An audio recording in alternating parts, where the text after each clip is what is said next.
This is Olivia. I'm the founder of the Academy of Botanical Art, sharing art tips with you today from our program, 10 Steps, a course in botanical art and illustration. Today's tip, the value of ellipses. We're talking about the value of ellipses.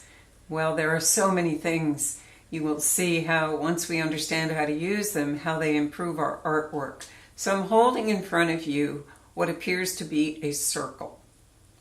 If I tilt it away, it now becomes an ellipse. So what we are led to understand is that an ellipse is a circle in perspective. And as we take a look at these templates of ellipses, they come in various degrees and in various sizes, and they are uniform. They're uniform in their edges. They are also drawn in one movement. So if we were to try to replicate any of these, we would draw an ellipse in one movement. In one movement, we can draw them in various sizes. We can draw small ones. We can draw skinny ones. We can draw fat ones.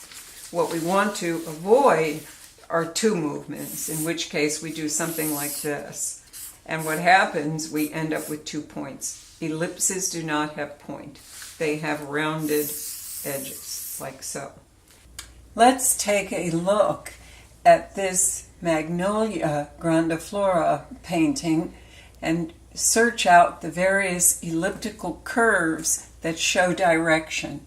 And this is what allows the painting to have the viewer see that things are actually moving and it's not stiff. So if we start here at the bottom, let's take a look at this half elliptical curve here. And it shows the branch moving slightly forward, which means the branch is coming out towards us. As we move up, we see this blossom branch with an even deeper curve, this deeper elliptical curve, sending out its arm. And then this elliptical curve following it all the way up to the dip in this flower with the elliptical curve at the base here. So now we go back into the other areas of the piece and we see what's happening. Let's follow this one. This is coming sort of forward. Here's our flower, and if we look at our branch, look what happens to the elliptical curves. See how they change? Now we're getting some frowns. This is frowns. It's going back, back, back, and you can see how these frowns are going back. Now, if we come up and we follow this branch, you see how, look at the curves. They're indicating the movement of the branch, and that's what we're interested in. We see this ellipse dipping because it's showing that there once was a branch that came forward. This branch is going back, fading away. If we follow this branch, the same thing happens. We see a deep elliptical curve here. This one's coming up. It has a slightly little smiley face, then it starts to move into a frown. You see the frown sending it back. The same thing with this one. You see the frowns moving it back.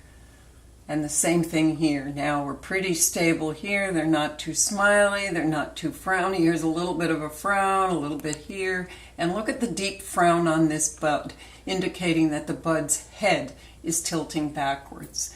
And if we go all the way up, and we see this branch, we have the same thing. Each element here, look at the deep curve here, giving us an elbow, and then it changes direction and starts to head back again. We have the same thing over here. We have a deep smiley curve here. It shows the protrusion, and then we get the frowns, it going back, and then it's changing direction again, and we have the smiley faces and bringing that branch forward.